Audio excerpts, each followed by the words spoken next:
Welcome along to the Harlington Training Ground and your new look QPR midweek show. This is Access All Ours, and I'm delighted to say we've probably peaked a little bit too soon. We're bringing the main man on right from the start, looking ahead to Saturday's game against Charlton, joined by Chris Ramsey, Ian Taylor as well. Chris, thanks very much for joining us. A couple of days to go. How are you feeling? No, I'm feeling the squad's shaping up quite nicely. The players are excited at round about now. They get a bit jittery. I think they just want the games to start now. Is that how you feel? I think, we'd obviously like to complete the squad a little bit more, but the players have done very, very well in pre-season. We've had a few ups and downs, but they've come through it admirably, and I think for the first time I probably might have a little bit of an itchy head about who to pick and who not to pick. Keeping you awake? A little bit. How soon in your mind will you make that decision? Will it be as late as Saturday morning, or will it be tomorrow night maybe in the team hotel? It will probably be tomorrow night. We'll see how a few come through training, but I think we just need to be sure in one or two areas, and obviously, we know we have to bring some new players in. So all in all, everyone's put themselves in contention to be picked. And are you happy with how the pre-season has gone? Obviously there were challenges in Italy, but the pre-season as a whole, are you happy? Yeah, the thing is, at the end of the day, whatever happens, you go somewhere and things might not be what you want, but we're here to do a job, and whatever happens, we've got to get on with it and make sure the players are fit and ready for the game. It was a nice start against Verona All-Stars with the 10 goals, and a good challenge against Monaco. Fantastic challenge against Monaco, and even though the Verona All-Stars, we're a little bit of a soft touch, the players applied themselves very well, and I think we want to see the players being as ruthless as that, when they're on top in all the games. But the Monaco game was fantastic for the players. Some of them will never play at that level again, and some of them have already played at that level, so it was good for everybody. And it's nice to see the new signings come in and score. Ben Gladwin obviously scored a couple. J. Emmanuel Thomas has certainly got off on the right foot as well. Yeah, I think everyone's pleased to be here. QPR's got a good reputation, and I think it's a club that everybody would want to flock to, especially those who are actually, either out of contract or looking for a bigger and better move.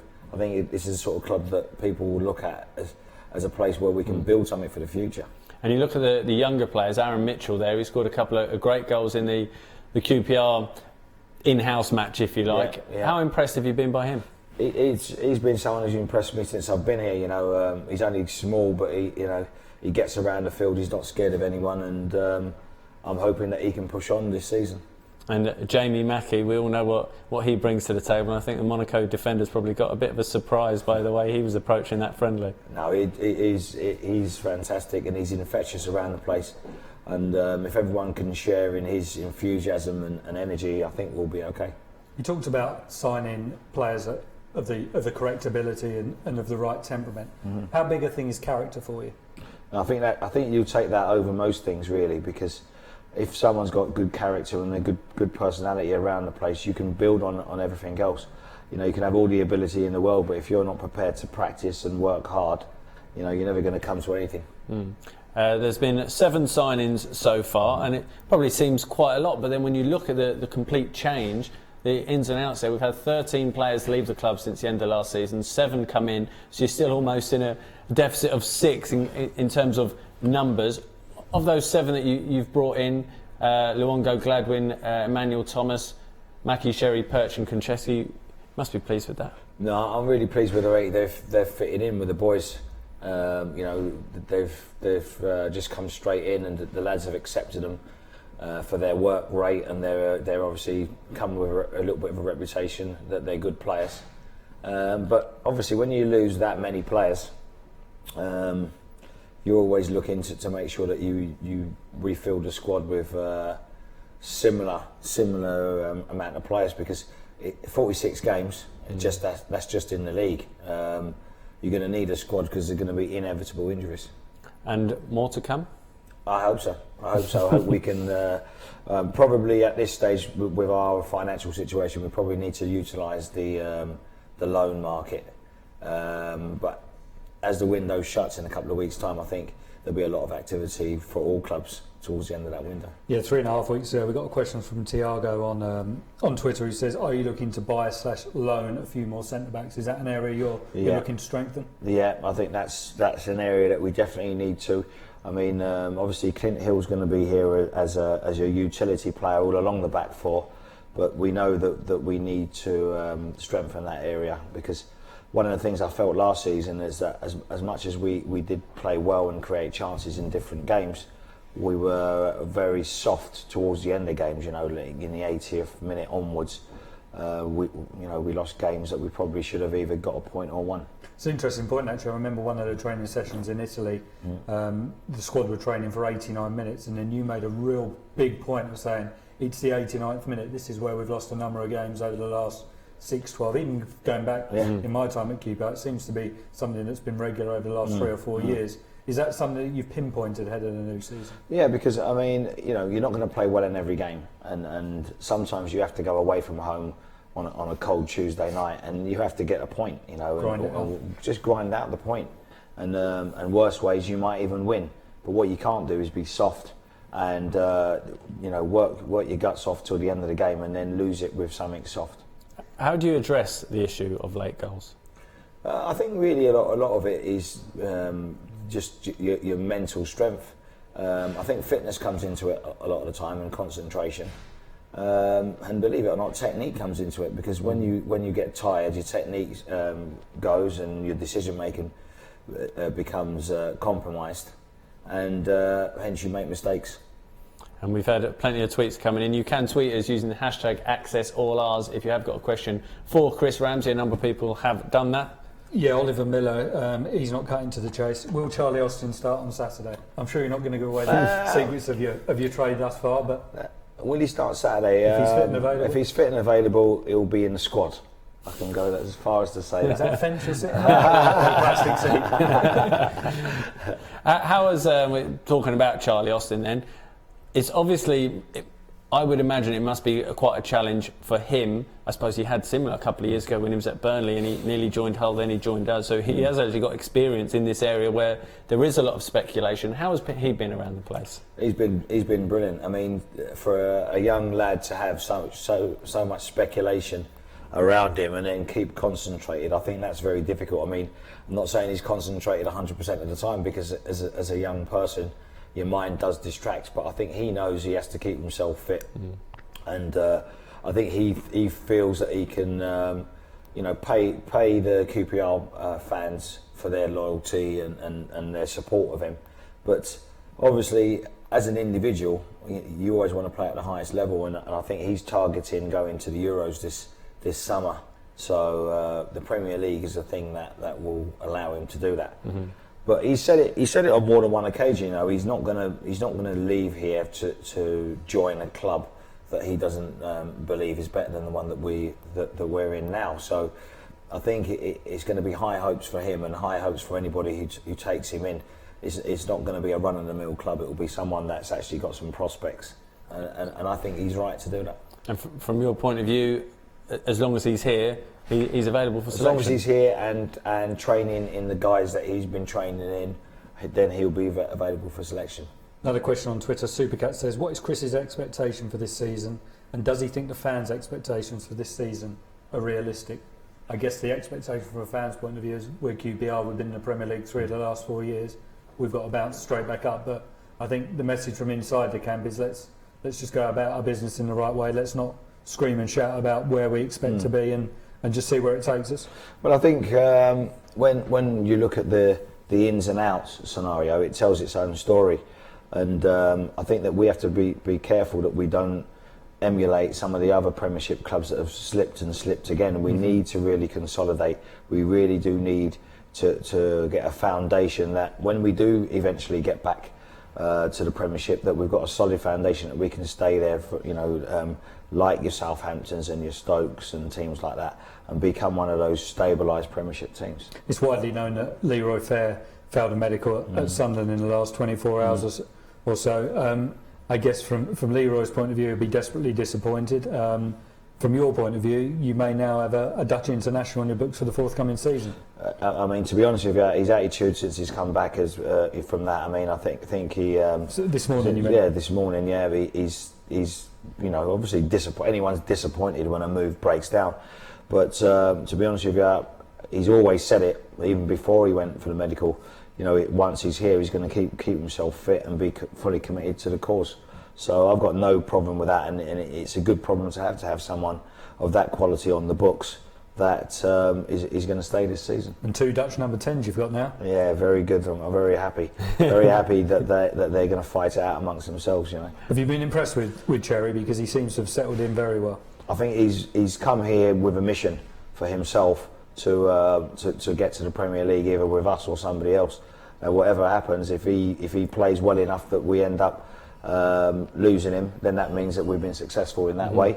And if he ends up back in the Premiership with us, it means that we've been successful anyway. So I'm very pleased with the way he is. And another player who's been linked with move away is Matt Phillips. Yeah. What can you tell us regarding Matt's situation? Well, Matt, similar to all the other players, since they've had speculation around them, none of them have actually downed tools or anything like that. In fact, they've probably trained a little bit harder just to make sure that they start the season flying, and he's a player that's improving on a daily basis, and he wants to improve, and that's half the battle.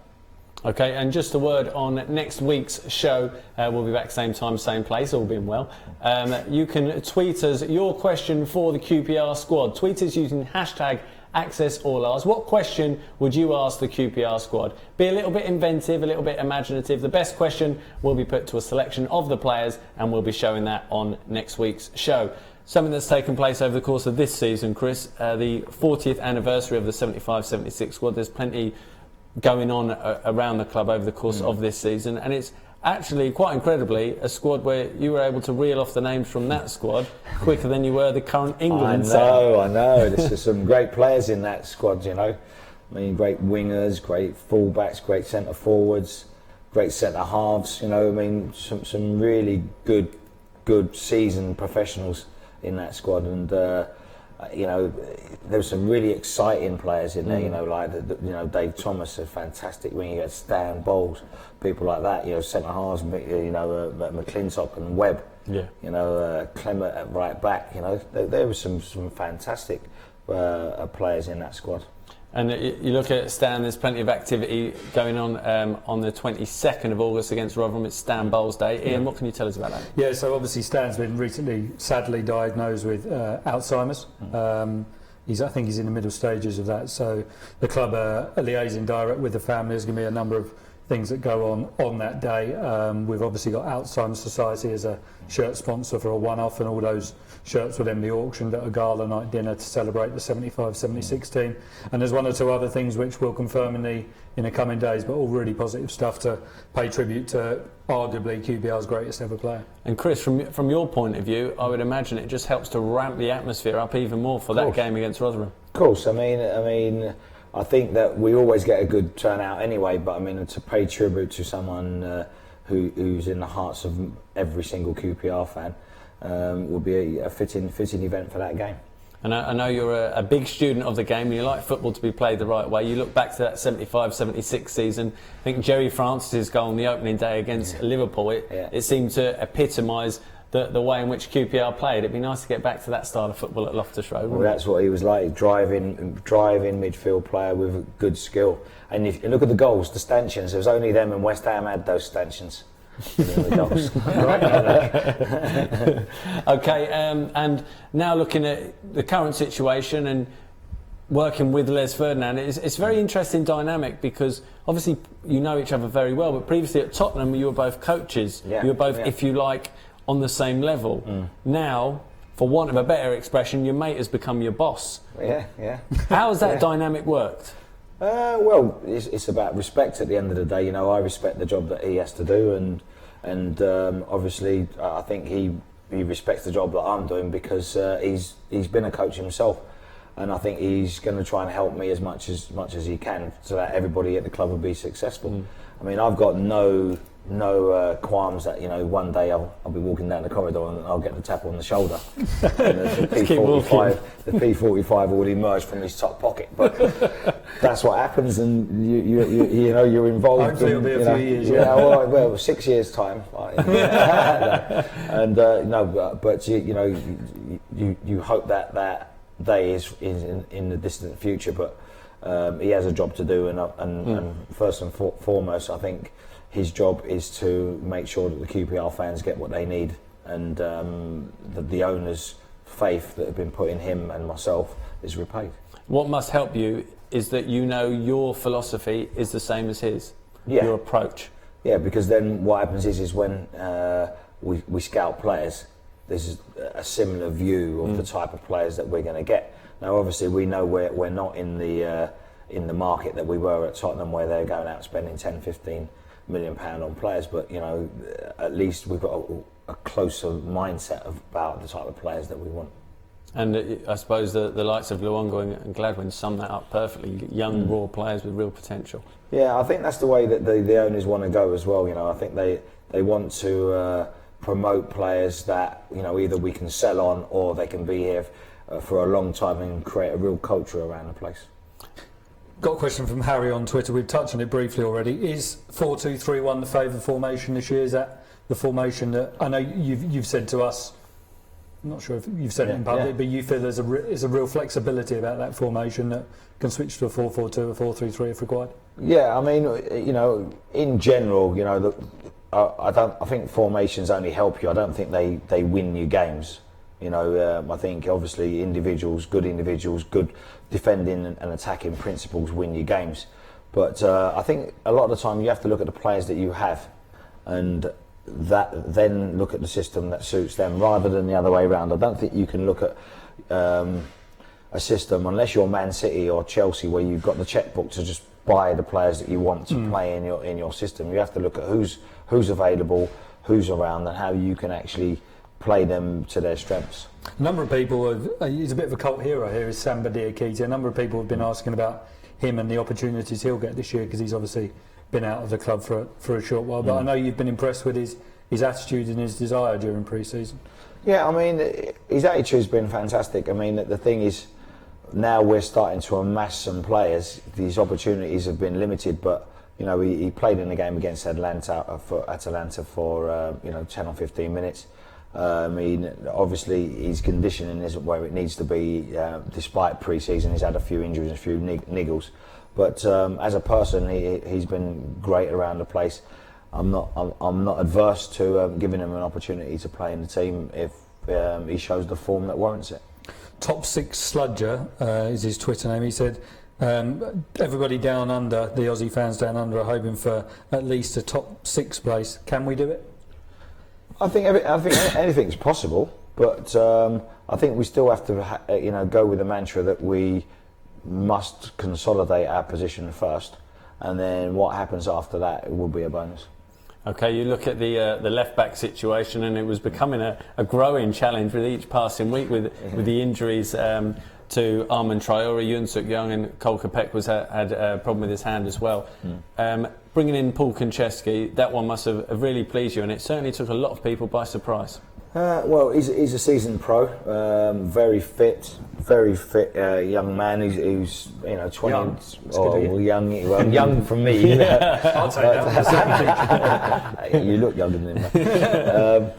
And he's been a good professional. There's not many people have anything really bad to say about him. I phoned up quite a few different people to see what his character was like, and everybody vouched for him. And I think that he's happy to be here, really, genuinely happy to be at a club that he thinks is going to be going places in the future. I mean, at his age, we understand that it's not forever, and that would allow, the likes of your Cole Capequas and people like that to develop and coming in behind, so they're not thrust in at a deep end where they may not be ready for it. They may, have to play, when we need to rest the older players. But it allows us time with good players secure things a little bit while we look for the ideal long-term solutions to our problems, you know. Okay, we touched there on a couple of injury problems. We're now going to catch up with physio Nigel Cox, who gives us a complete rundown on the QPR squad and where their fitness is at.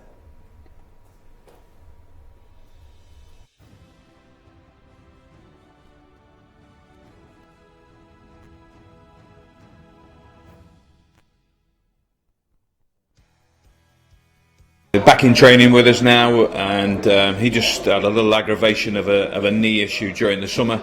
Nothing serious, because he's missed a lot of pre-season. We've got to do a lot of conditioning work with him, but he's not far off the squad. He suffered an injury at Sunderland, as the fans and everybody will well know, in the early part of this year, which aggravated the knee a little bit, and we've just had a little bit of an issue in terms of swelling and things since then, so we've just been looking after it more than anything. So we've not been able to get a pre-season into him, so again we need to sort of introduce that and bring him along slowly, but that obviously puts them behind the rest of the group. But no, he'll not be long before he's back in with us. He went away and picked up a little bit of a problem in training with the South Korean squad that affected a ligament of the MCL ligament of his knee. So we're anticipating 3 to 4 weeks he should be back playing and with the squad. Yeah, Jamie's been fine. He's been flying around in the Jamie Mackie style during pre-season, and he just picked up a little bit of a groin issue. He's back in training today, and hopefully he should feature at the weekend.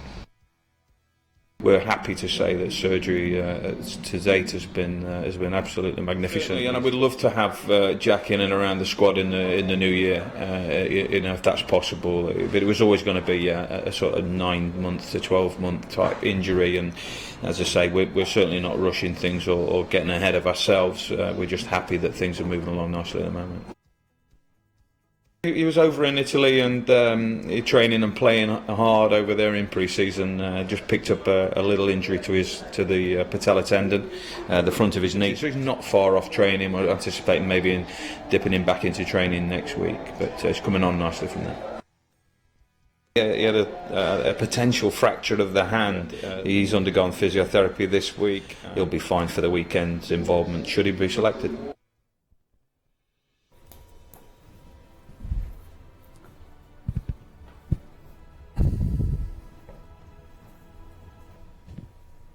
Okay, an almost full rundown on the QPR injury list. Just one to add, Samba Diakite. He's got a slight hamstring strain. He's expected to return to full training. Not that I'm going to pull week. you up, but on your list earlier, you left off Seb as an incoming, apparently, according to Twitter. Oh my goodness! I'm going to have to teething problems. I'm going to have a word with the behind the scenes team. I'm going to have a word with our graphic designer. I mean, it's quite incredible. Apparently, anyway, we'll check that. But yes, certainly Samba Diakite returns to training next week. And Seb Potter has definitely signed. And Seb Potter is very much with us. And also to add, that's a weekly feature we'll be doing here on Access All Ours, speaking with physio Nigel Cox to bring you an update from the treatment room. And Chris, with a couple of days ago, we spoke earlier about, I suppose, it's the last game was Atalanta, and was that arguably the best performance from the pre-season? I think it was, actually. I mean, it came together quite well. I don't know what you can do about that from a coaching point of view. Is there anything you can do? But you said to me after, we've got to get out quicker. Got to get it quicker. Right. So if, because we did it just slightly after, and the guy kicked it over the bar. Yeah. So you ask him to play to the top of his level. But, they're quite a seasoned team. They've been together a long time, and I think from our point of view... this guy's not bad over dead balls, by the way, is he? Yeah, very, very good, and I'm hoping that hit the other side of the post this year. Yeah, and go in.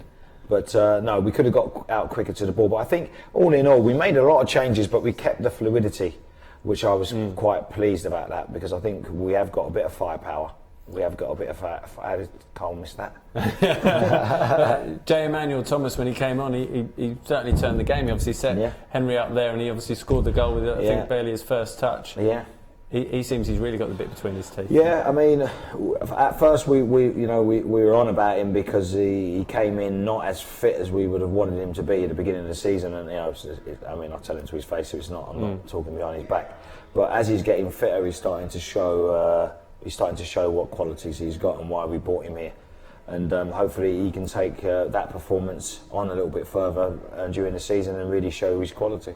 Okay, and we'll just, if there are any other tweets, and while we're doing that, we'll just have a look at the starting 11 for the game against Atalanta. We'll talk about that in a moment. There it is, that's coming up. And any other tweets coming in just while we're waiting for that to take shape? Yeah, there is one. Nat Osborne, and I think this is the obvious answer to this is yes, Chris, but will you be signing a backup goalkeeper for Rob Green? Yes. We will be. Okay. As soon as possible, I guess. Well, we've tried to do one this week, but as you know, people tend to think because you've come down from the Premiership that that you're bluffing when you say you've got no money, and we've been held to ransom a little bit. Okay, looking at that team then, it's Anirudh Hill at centre-backs. You had Kepekra on the left, Perch on the right, two sitting, Massimo Luongo and Ali Fowlin, Cherry in front, Gladwin on the left, Phillips on the right, and Poulter up top. Just checking the graphics lads had put him in. But that formation, 4-2-3-1, that's obviously one that you feel brings out the best in certain personnel there. Yeah, I mean, it looks like a 4-2-3-1, but it's not really. It's a 4-3-3 with the midfield revolving. Okay. We don't have sitting players. What we have one sitter, but it doesn't have to be the same person.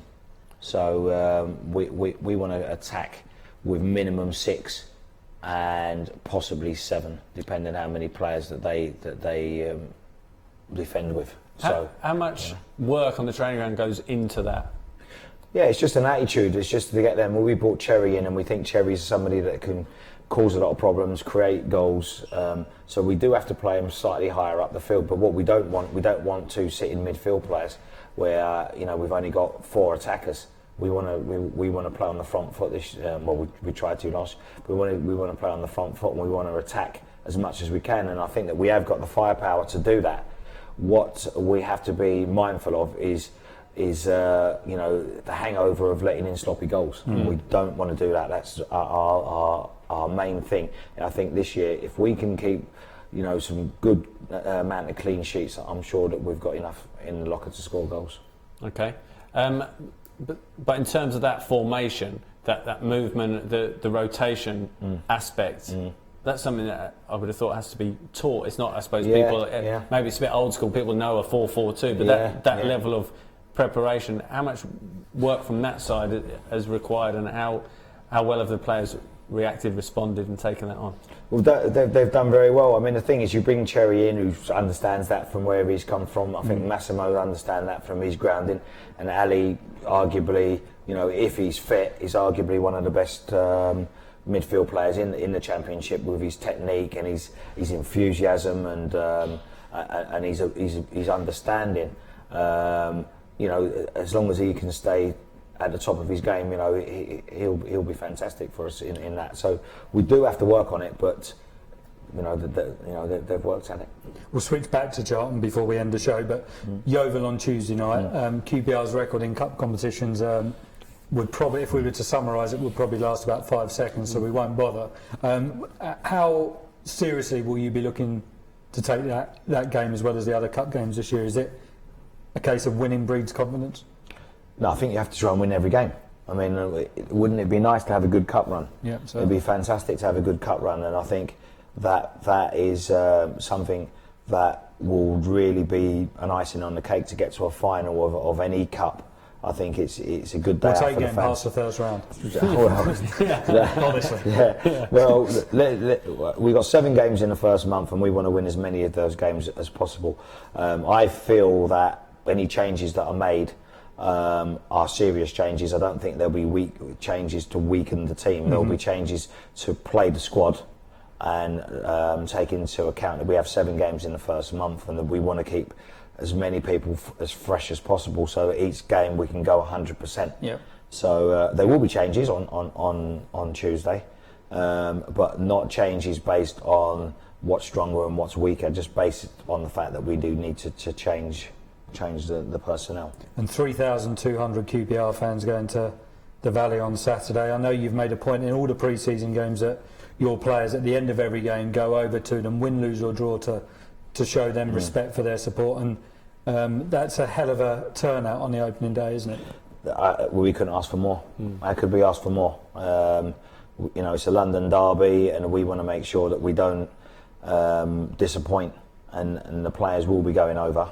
I just want to apologise sometimes when I don't go over, because if it's a bad result, I generally have to keep a lid on it before I go to the press or anything like that. But the players are mindful that we had a great turnout in Italy, believe it or not. I was unbelievably surprised that people would spend their summer holidays coming to watch us in behind closed doors games. And I think for any footballer, you know, you've got to be flattered. You've got to be flattered that people would take their time and their money to come and watch you play in unofficial games. So we're just hoping that we're not hoping. We will give our best against Charlton, and the players will come over after. Would you take a point now? No chance. Going for all three. No, we've got to try and win as many games as we can. No, I think we can win the game, so we're going to go and try and win the game. Great stuff. Listen, Chris, best of luck for Saturday and for the season. Thanks very much for joining us. Thanks for having me. You've been watching Access All Ours. We'll be back same time next week. Just a reminder, if you do want to tweet a question through for the QPR squad to answer on next week's show, you can tweet us using the hashtag Access All Ours. The question is, what question would you ask the QPR squad? Thanks for watching. We'll be back same time, same place next week, next Thursday at 1:30.